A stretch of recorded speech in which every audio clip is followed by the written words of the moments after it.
जय हिंद दोस्तों, स्वागत है आप सभी का मिस्टर एकेडमी जबलपुर में।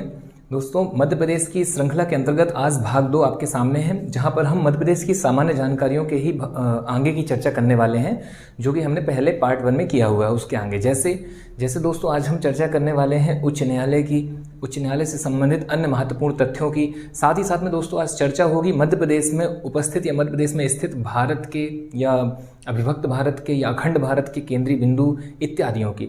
तो आइए हम प्रारंभ करते हैं दोस्तों।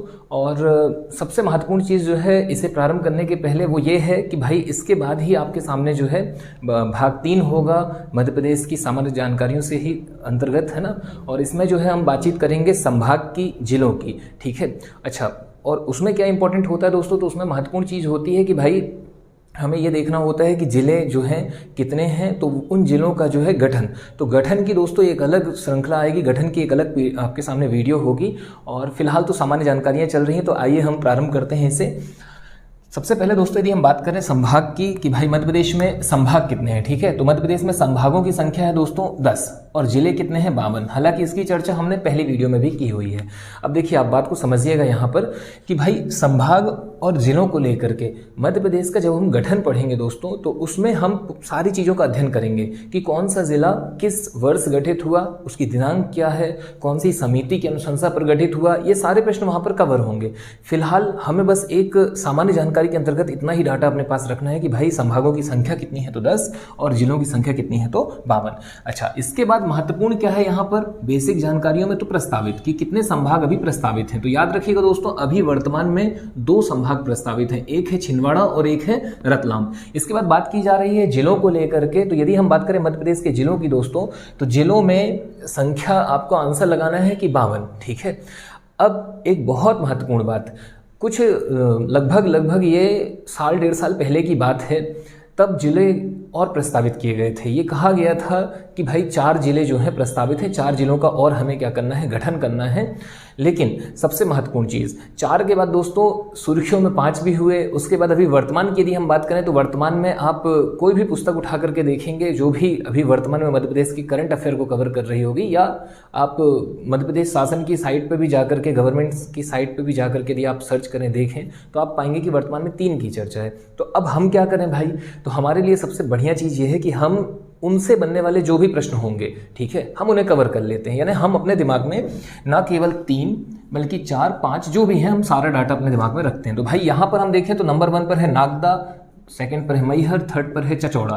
तो ये 3 तो है सबसे ज़्यादा दोस्तों सुर्खियों में कि इन्हें क्या बनाना है, जिला। और इन सबसे भी बढ़ चढ़ करके एक और जिला बहुत ज़्यादा सुर्खियों में चल रहा है दोस्तों, वह है सिहोरा, जबलपुर से, ठीक है। तो ये सब हैं, लेकिन घोषणा किसकी की गई है, कौन ज़्यादा प्रस्तावित है, तो बात की जाए तो वो 3 हैं। कौन कौन से हैं, तो वो हैं नागदा कहाँ से, तो नागदा है उज्जैन से। फिर उसके बाद मैहर, नागदा कहाँ से टूट करके बनाया जाएगा अलग करके, तो वो उज्जैन से।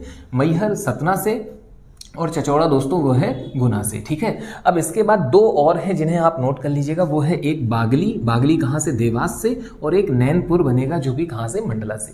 तो कल के दिन यदि ऐसे कुछ प्रश्न पूछ लिए जाए, मान लीजिए चलिए ठीक है नहीं बनाया जा रहा है जिला, नहीं गठित किया गया, लेकिन एक प्रश्न ऐसा हो सकता है क्योंकि वो सुर्खियों में था, चर्चित था किसी न किसी कारणवश। जैसे एग्जांपल के लिए यदि हम बात करें सिहोरा की, यदि हम बात करते हैं तो सिहोरा दोस्तों वहाँ पर लोगों ने ज्ञापन सौंपा तो खून से लिख करके, है ना, ब्लड से लिखा हुआ था, तो ये चर्चित था।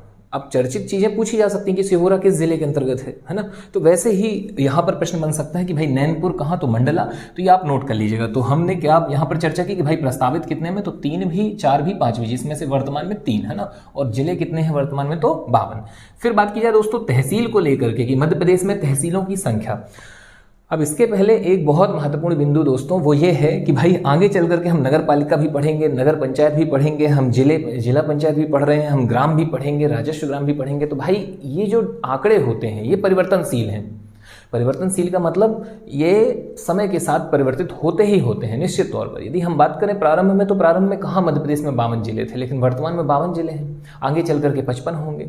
ये कम नहीं होते दिख रहे हैं। तो भाई डाटा परिवर्तनशील है, आंकड़े परिवर्तित होंगे ही होंगे, है ना। तो अब अभी आपकी जिम्मेदारी है। आपकी जिम्मेदारी क्या है, आपको अपने परीक्षा के लगभग 10 या 15 दिन पहले तक के आंकड़ों को एक बार फिर से देखना है ना। देखना है कि क्या ये आंकड़े परिवर्तित तो नहीं हो गए हैं, कुछ और तो नहीं होगा। क्योंकि होता क्या है जनरली हम कितने भी अपडेट रहें कुछ ना कुछ हमसे छूटता ही है, तो हम थोड़े से सिंसियरिटी के साथ 15 दिन पहले एक बार फिर से उसका अपडेट चेक कर लें। तो आइए दोस्तों फिलहाल बात की जाए तहसीलों की। तो वर्तमान में जो आंकड़ा है दोस्तों वह है 428। हालांकि पुस्तकों में 424 भी दे रहा है, लेकिन 4 और हो चुकी हैं। वे नवीनतम 4 तहसीलें कौन सी हैं हम उनको देख लेते हैं दोस्तों। तो एक है मूंदी, दूसरी है किल्लौद, तीसरी है दिगौड़ा और चौथी है धूलकोट। ठीक है, अब इनसे कैसे प्रश्न बन सकते हैं? इनसे सीधा प्रश्न बन सकता है। वनडे एग्जाम की हम बात कर रहे हैं, मध्य प्रदेश के एग्जामों की बात कर रहे हैं। ठीक है, तो मध्य प्रदेश के एग्जाम में दोस्तों डायरेक्ट प्रश्न बन सकता है। आपके सामने होगा कि भाई दे देगा वो धूलकोट इन्वर्टेड कॉमा में और कहेगा कि बताइए कि किस जिले में है, कहाँ पर अवस्थित है ना। तो हमें बताना होगा। तो अब उसके लिए यह है कि भाई पढ़ करके आप जब जाएंगे तब तो काम बनेगा, है ना। तो यदि हम बात करें मूंदी की और किल्लौद की दोस्तों, तो ये दोनों कहाँ पर हैं? ये दोनों खंडवा जिले में ही हैं। ये प्लेसेस खंडवा जिले में ही हैं और खंडवा जिले में ही ये 2 नई तहसीलों का क्या गठन कर दिया गया है। ठीक है, अच्छा इसके बाद बात की जाए दोस्तों मूंदी की, तो मूंदी पुनासा से अलग होकर के और किल्लौद खंडवा में ही, तो ये दोनों खंडवा हो गए, मूंदी और किल्लौद। इसके बाद दिगौड़ा की बात की जाए तीसरे नंबर पर, तो दिगौड़ा दोस्तों कहाँ पर? टीकमगढ़ में और धूलकोट बुरहानपुर में। धूलकोट कहाँ पर दोस्तों? तो बुरहानपुर में। तो ये हो गए हमारे 424 प्लस 4 तहसीलें यानी कि 428। फिर इसके बाद ये आंकड़े। अच्छा एक और बात, आप तनाव मत लीजिएगा भाई, ये आंकड़े चल रहे हैं, डाटा है। अब डाटा को आपको रखना ही पड़ेगा, 2-4-10 बार पलटाओ, डॉक्टर की दवा की तरह सुबह शाम लेते रहो, है ना। 2 बार सुबह पलटाए खाने के पहले और 2 बार शाम को खाने के पहले, वो ऑटोमेटिक चीज़ें दिमाग में सेट हो जाती हैं।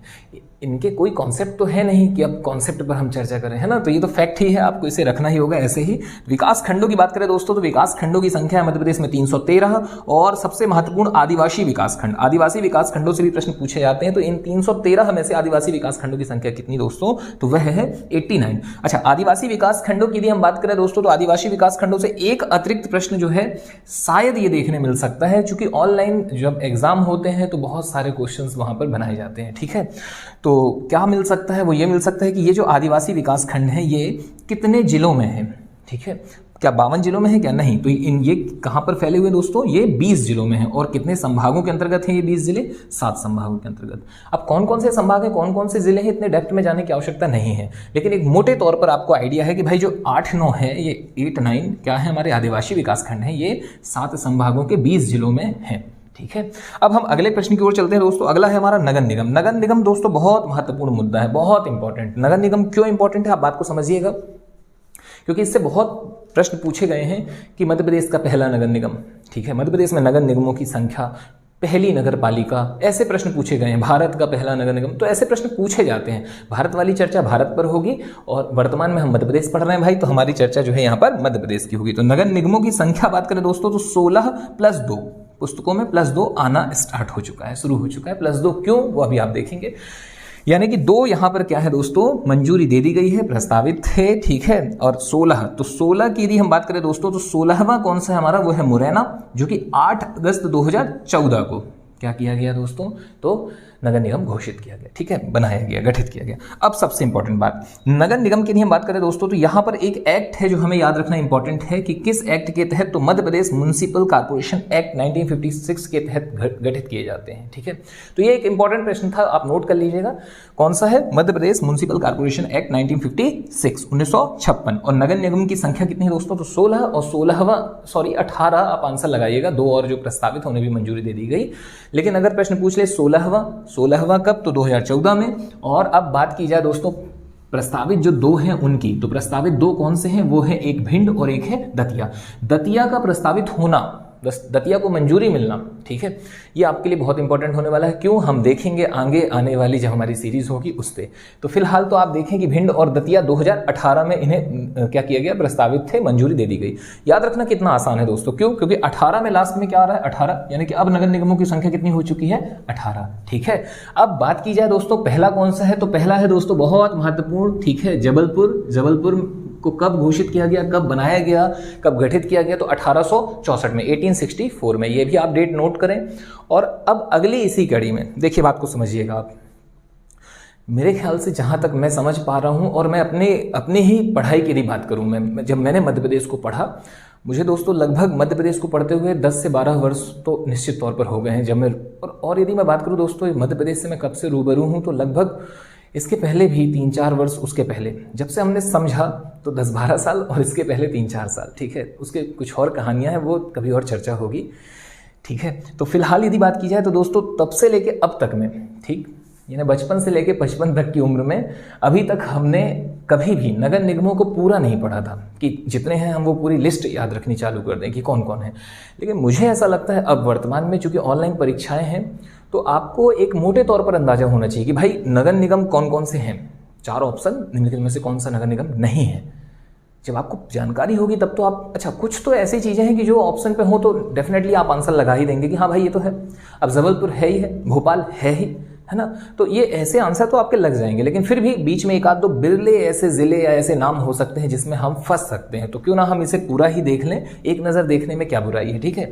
तो बात की जाए दोस्तों कि कुल जो 18 हैं हम उनके नामों को देखते हैं। तो देखिए एक तो हमें याद हो गया मुरैना, ये 16वां, ठीक है। 2 प्रस्तावित कौन कौन से, भिंड और दतिया, तो वो भी हो गया। तो हमने कहा कि भिंड, मुरैना और दतिया वो जो उत्तर में है वो हमें क्लियर हो चुके हैं। फिर इसके बाद बात करें जबलपुर पहला, ये भी हमारा क्लियर है, तो 4 हो चुके दोस्तों। और इसके बाद कौन कौन से हैं तो देखें, नोट रखें बढ़िया से।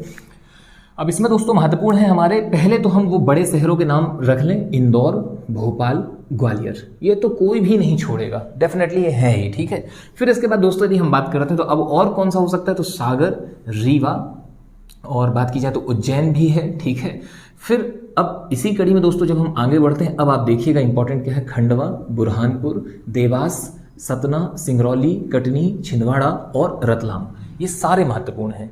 क्यों महत्वपूर्ण है, क्योंकि अब जब ये ऑप्शन पर होंगे, है ना, जो बड़े शहर हैं वो ऑप्शन पर होंगे तब तो आंसर लग जाएगा। लेकिन अगर ऐसे शहर ऑप्शन पर हुए और इन्हीं के साथ में कुछ और भी हुआ तो शायद हो सकता है कि हम फंस जाएं। तो क्यों ना हम वो 18 जो एक लिस्ट है उसे दिमाग में रखें, ठीक है।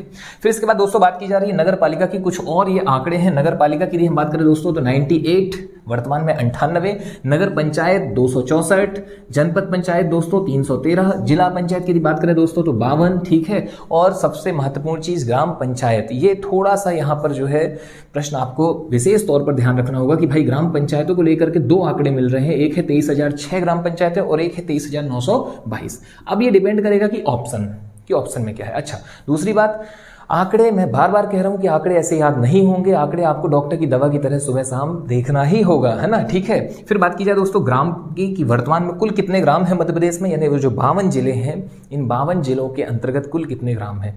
और मेरे ख्याल से आप एक जो संरचना होती है वो आप समझ पा रहे होंगे कि सबसे ऊपर दोस्तों क्या होता है, देश, फिर राज्य के बाद जिले के बाद दोस्तों क्या होता है तो विकासखंड, तहसीलें, है ना, ये सारी चीज़ें जो होती हैं क्रम से जो होता है, तहसील हो गया, है ना, ग्राम हो गए, तो उन्हीं की हम चर्चा कर रहे हैं। तो मध्य प्रदेश में दोस्तों कुल ग्रामों की संख्या कितनी है, तो ग्रामों की संख्या है 54,903। निश्चित तौर पर दोस्तों हो सकता है जब हमारे परीक्षा हो तब ये आंकड़े परिवर्तित हो चुके हों, ठीक है। लेकिन हमें क्या काम करना है, हमें परीक्षा के 10 से 12 दिन पहले ही एक बार हमें फिर से अपडेट को चेक कर लेना है। फिर ग्राम पंचायतों में यदि बात करें दोस्तों तो 2 प्रकार के यहाँ से प्रश्न बन सकते हैं, पहला कि राजस्व ग्राम कितने हैं और दूसरा आबाद ग्राम कितने हैं, ठीक है। तो मध्य प्रदेश के दोस्तों, अच्छा ये आबाद क्या होता है, क्या राजस्व होता है, ये आप आगे पढ़ेंगे, फिलहाल तो एक सामान्य जानकारी चल रही है, ठीक है। और ये बिल्कुल भी ना समझें कि इतने ग्राम आबाद हैं तो बाकी बर्बाद हैं, क्या, ऐसा नहीं है, ठीक है। आबाद का मतलब ये होता है कि लगभग चीज़ें हैं आपके पास, कैसी, जो भी बेसिक चीज़ें होती हैं, पानी से लेकर के, और अपनी बात करें यदि हम बिजली वगैरह सारी चीज़ें हैं ना, रेल परिवहन, सारी चीज़ों की जो व्यवस्थाएं उस हिसाब से यदि हम बात करते हैं, शिक्षा हो गया हमारा, खैर ठीक है, इसकी चर्चा बाद में होगी। तो ग्राम 54,903 और इसमें राजस्व की बात करें दोस्तों, राजस्व ग्राम तो 53,738 और आबाद ग्राम कितने हैं तो वो हैं 52,117। तो ये कुछ महत्वपूर्ण बिंदु थे। फिर बात की जाए दोस्तों पुलिस रेंज की, तो पुलिस रेंज की संख्या है 11। अच्छा पुलिस रेंज आईजी की संख्या है 11 और डीआईजी की कितनी है दोस्तों, तो डीआईजी की है 15। ये भी इंपॉर्टेंट है, नोट रखिएगा। जिले अगर बात करें दोस्तों, कौन से जिले, पुलिस जिलों की संख्या कितनी है तो वो है 52। और अब एक और प्रश्न दोस्तों याद रखिएगा, ये जो महत्वपूर्ण है, ये जो प्रश्न है ये किस रूप में महत्वपूर्ण है, ये है आपके, यदि आप पुलिस, एमपी एसआई ऐसे प्रश्नों की ओर जा रहे हैं ना, ऐसे एग्जाम में आप बैठ रहे हैं तो वहां पर ये महत्वपूर्ण होंगे। कौन कौन सा, रेंज आपकी आईजी 11, डीआईजी 15, पुलिस जिले 52, कंट्रोल रूम दोस्तों तो 55 और थाने कितने हैं 1117, चौकियां दोस्तों 623। निश्चित तौर पर ये आंकड़े परिवर्तित होंगे, चेक कीजिएगा, ठीक है। और अब एक और बहुत इंपॉर्टेंट मुद्दा दोस्तों, बहुत इंपॉर्टेंट क्वेश्चन हमारे इसी सामान्य जानकारी के अंतर्गत, और वह प्रश्न है दोस्तों उच्च न्यायालय को लेकर के, कि मध्य प्रदेश के उच्च न्यायालय से जो प्रश्न बने हुए हैं हम उन्हें कवर करते हैं। तो मध्य प्रदेश के उच्च न्यायालय का दोस्तों एक बहुत इंपॉर्टेंट क्वेश्चन तो ये है भाई कि इसकी जो उच्च न्यायालय है वो कहाँ पर है, पहला स्थापना कब हुई, इन सारी चीज़ों को आइए देखते हैं। तो बात की जाए दोस्तों उच्च न्यायालय की, तो मध्य प्रदेश का उच्च न्यायालय कहाँ पर है तो वो है दोस्तों जबलपुर में, ठीक है। फिर अगली बात, मध्य प्रदेश उच्च न्यायालय की स्थापना कब की गई? तो दोस्तों स्थापना की गई है 1 नवंबर 1956 को। और अब इसमें सबसे महत्वपूर्ण बिंदु ये निकल करके आता है कि भाई ये जो 1 नवंबर 1956 को जो स्थापना की गई है, इसके पहले कहां पर था उच्च न्यायालय है, ठीक है। तो देखिए बात को समझिएगा, इसके पहले दोस्तों कहां है? पूर्व में नागपुर में था, ठीक है। अब बात की जा रही है कि भाई यह जो उच्च न्यायालय स्थापित है, क्या इससे कुछ और प्रश्न भी निकल करके आ रहे हैं? तो हाँ, निश्चित तौर पर मध्य प्रदेश दोस्तों, मध्य प्रदेश राज्य पुनर्गठन अधिनियम 1956 की धारा 49(1) के तहत जबलपुर में हाईकोर्ट को क्या किया गया था? गठित किया गया था। समझ रहे हैं आप बात को? कौन सी धारा है वो? तो मध्य प्रदेश की हम बात करें दोस्तों, तो मध्य प्रदेश राज्य पुनर्गठन अधिनियम 1956 की धारा 49(1), ठीक है, 49(1) के तहत जबलपुर में हाईकोर्ट को क्या किया गया? स्थापित किया गया था। और अब इसके बाद दोस्तों यदि हम बात करें कि क्या इसकी कुछ खंडपीठ वगैरह भी हैं, तो निश्चित तौर पर इसकी 2 खंडपीठें हैं दोस्तों, एक है ग्वालियर में और एक है इंदौर में। और इनसे भी प्रश्न निरंतर बने हुए हैं कि इन्हें कब स्थापित किया गया? तो इन्हें स्थापित किया गया है 1968-69 में। जनरली आपका जो है ऐसे ही ऑप्शन पर होंगे, लेकिन फिर भी यदि एक कोई चुनना है तो आपका आंसर होगा 1968। अगर ऑप्शन ऐसा हो 1968, 69, 70, 71 तो आंसर होगा 1968, वरना ऐसे आंसर होंगे। और फिर एक और इंपॉर्टेंट दोस्तों हालिया प्रस्तावित जो है एक और खंडपीठ, वह कौन सी है? वह है दोस्तों भोपाल। तो ये सारी चीजें हो गई। और अब इन सबसे बढ़ चढ़ करके एक और प्रश्न वो ये है, इसमें जनरली जो है गलत हो जाते हैं ऐसे फैक्ट। मध्य प्रदेश उच्च न्यायालय की दोस्तों यदि हम बात करें तो इसके वास्तुकार कौन है? वो जो बिल्डिंग आप देख रहे हैं, ठीक है, तो उसके विषय में चर्चा की जा रही है कि वास्तुकार कौन है दोस्तों? तो वो है हेनरी इरविन। आप देख सकते हैं साइड में जो है मध्य प्रदेश उच्च न्यायालय जबलपुर में जो स्थापित है, उसकी एक पिक आपके लिए प्रदर्शित की गई है यहाँ पर। और अब दोस्तों हम बात करते हैं इसके बाद कि भाई अब और क्या चर्चा करनी है दोस्तों। तो यहाँ पर अब हम इसी कड़ी में आगे बढ़ने वाले हैं। हमारे यहाँ पर जो मध्य प्रदेश में विभिन्न प्रकार के जो भी केंद्र बिंदु वगैरह हैं, ठीक है, तो हम उनकी चर्चा करते हैं। आप इसका एक स्क्रीनशॉट लीजिए। तो दोस्तों अब हम बात करने जा रहे हैं मध्य प्रदेश की राजनीतिक स्थिति, जहां पर दोस्तों मुख्य तौर पर अभी हम चर्चा किसकी करेंगे? तो भाई सीटों के वितरण को लेकर के करेंगे। हालांकि हम राज्य व्यवस्था वगैरह जब पढ़ेंगे मध्य प्रदेश की, तो इसके विषय में और भी वृहद चर्चा होगी, ठीक है, डेप्थ के साथ बातचीत होगी। फिलहाल हम बात कर रहे हैं भाई सीटों को लेकर के। तो मध्य प्रदेश में सीटें यदि बात करें दोस्तों लोकसभा की, तो लोकसभा की सीटें मध्य प्रदेश में अविभाजित मध्य प्रदेश में कितनी थी और वर्तमान में कितनी है, ये दोनों प्रश्न पूछे जाते हैं, ठीक है। तो अविभाजित को लेकर के दोस्तों आप बिल्कुल क्लियर रखिएगा कि 40 और वर्तमान में कितनी है दोस्तों? 29, 29। अब 29 में से दोस्तों कुछ जो है किसके लिए है? अनुसूचित जाति के लिए और अनुसूचित जनजाति के लिए आरक्षित हैं, रिजर्व हैं। तो एससी के लिए कितनी है? ये महत्वपूर्ण है। और एसटी के लिए कितनी है? ये भी महत्वपूर्ण है। तो 29 में से दोस्तों जो 4 है ये है एससी के लिए, और एसटी के लिए कितनी है? तो वो है 6। अब ये एससी क्या है, एसटी क्या है, इसमें आप कंफ्यूज मत होइएगा। एक है अनुसूचित जाति और एक है जनजाति। टी से दोस्तों होता है ट्राइब, इंग्लिश में ट्राइब। ट्राइब का मतलब क्या होता है? जनजाति। तो ये हो गया अनुसूचित जनजाति और ये हो गई अनुसूचित जाति। शेड्यूल कास्ट और शेड्यूल ट्राइब। कास्ट वैसे भी हम बोलते हैं कि भाई आपकी कास्ट क्या है। अगर कुछ लोगों को इसमें कंफ्यूजन होता है तो आप कंफ्यूज बिल्कुल मत होइएगा। एससी, सी में सी का मतलब क्या है? कास्ट। तो अपन पूछते हैं आपकी कास्ट क्या है, मतलब जाति। तो अनुसूचित जाति हो गई कौन? एससी। और टी क्या हो गया? ट्राइब यानी अनुसूचित जनजाति। फिर बात की जा रही दोस्तों कि राज्यसभा में मध्य प्रदेश का क्या कैसा सीट है भाई, है ना। तो मध्य प्रदेश में कुल कितनी सीटें हैं राज्यसभा की? तो वो है अविभाजित में थी दोस्तों 16 और वर्तमान में कितनी है? तो वो है 11 सीटें। और सबसे महत्वपूर्ण बिंदु दोस्तों, किसी भी राज्य के लिए उसकी विधानसभा सीटें बहुत ही महत्वपूर्ण होती हैं। तो यदि बात की जाए विधानसभा सीटों की दोस्तों यहाँ पर, तो अविभाजित मध्य प्रदेश में विधानसभा सीटें थी 320। दरअसल में 320+1, 320 एक क्या है वो आप समझ सकते हैं, एंग्लो इंडियन वाली जो सीट है उसकी बात है। तो आप फिलहाल तो 320 ऑप्शन में होगा। और इसके बाद बात की जाए वर्तमान में दोस्तों, तो 230+1 देखें कितना आसान है। 320, 320 और यहाँ पे क्या है 230, 230, ठीक है। अच्छा 230+1 पुस्तकों में भी मिल रहा है। संभावना है दोस्तों ऑप्शन पे भी ऐसा ही कुछ मिले भाई। 230 है +1 है और भी कोई चीज है ही नहीं वहां पे, दूर दूर तक डाटा नहीं है, तो हमें आंसर तो वही लगाना है। लेकिन यदि बात करें वर्तमान में दोस्तों, क्या ये +1 है या नहीं है? तो +1 दोस्तों अब नहीं रह गई है। क्यों नहीं रह गई है? देखिए बात को समझिएगा आप। 230 में से दोस्तों एससी के लिए है 35, एसटी के लिए है 47, 47 और एंग्लो इंडियन के लिए थी वो 1 सीट। अब दरअसल में हुआ क्या है दोस्तों कि भाई 104वें संविधान संशोधन 2020 के द्वारा, 104वें संविधान संशोधन जो कि कब हुआ? 104वें नंबर का 2020 में। तो 104वें संविधान संशोधन 2020 के तहत एंग्लो इंडियन समुदाय से संबंधित आरक्षित सीटों के प्रावधान को समाप्त कर दिया गया। मैं फिर से आपसे रिपीट करना चाहूंगा दोस्तों यहाँ पर कि मध्य प्रदेश में विधानसभा की सीटें, यदि हम मध्य प्रदेश के विधानसभा की सीटों की बात करें दोस्तों, तो अविभाजित मध्य प्रदेश में 320, वर्तमान में 230 और +1 को अब हटा दिया गया है। क्यों हटा दिया गया +1 को? वो +1 क्या थी? वो थी एंग्लो इंडियन की सीट और और 104वें संविधान संशोधन 2020 के तहत एंग्लो इंडियन समुदाय से संबंधित जो भी आरक्षित सीटों का प्रावधान है उसे क्या कर दिया गया दोस्तों, समाप्त कर दिया गया। तो यहाँ पर हमारी ये जो सीटों का वितरण है ये समाप्त होता है। और अब हम बात करने जा रहे हैं दोस्तों मध्य प्रदेश के प्रमुख केंद्रीय बिंदुओं की, मतलब जो केंद्रीय बिंदु हैं वो मध्य प्रदेश में जो जो अवस्थित हैं, जहां जहां हैं, उनसे जो जो प्रश्न बनते हैं उनकी चर्चा करने जा रहे हैं। तो आइए हम प्रारंभ करते हैं। मध्य प्रदेश के प्रमुख केंद्रीय बिंदु की यदि हम बात करें दोस्तों, तो सबसे पहला प्रश्न बनता है कि भाई अखंड भारत का केंद्रीय बिंदु कहां पर है। अखंड भारत का, तो अखंड भारत का केंद्रीय बिंदु है दोस्तों मध्य प्रदेश के बैतूल जिले के बरसाली में, ठीक है, ये हो गया एक महत्वपूर्ण। फिर इसके बाद बात करें दोस्तों हम पृथ्वी का केंद्रीय बिंदु कहां पर है, तो ये भी मध्य प्रदेश में ही है। कहां? मंगलनाथ मंदिर उज्जैन में। पृथ्वी का केंद्रीय बिंदु मंगलनाथ मंदिर उज्जैन।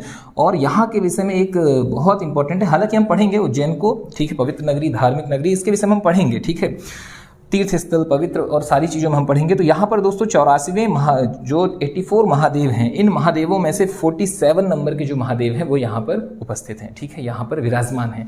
फिर अगली बात है दोस्तों केंद्रीय बिंदु किसका, मध्य प्रदेश का। तो मध्य प्रदेश का केंद्रीय बिंदु है दोस्तों सागर। और सबसे इंपॉर्टेंट भारत का भौगोलिक केंद्र बिंदु या वर्तमान भारत का केंद्र बिंदु कौन है दोस्तों, तो वो है कटनी में, कटनी जिले के अंतर्गत आने वाले मनोहर ग्राम में है। मनोहर ग्राम, करौंदी, कटनी।